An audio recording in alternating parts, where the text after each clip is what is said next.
Driver sa Mangaldan, Pangasinan, pinagsisita ng otoridad. Tinutukan niyan ni Claire Lacanilaw.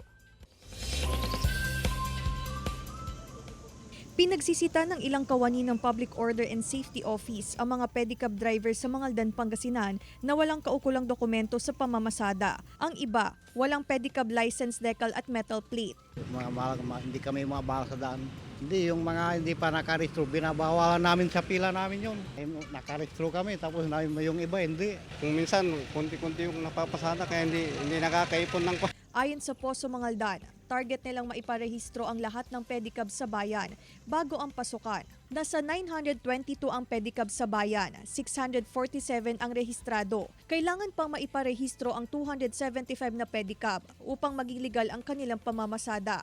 Samantala, target ng otoridad na maipamahagi ang mga pedicab license, decal at metal plate sa lahat ng mga rehistradong pedicab. Gawin naming lahat na nakarehistro itong mga kasamahang na nagpapadyak dito sa bayan ng Mangaldan na Ma'am Claire.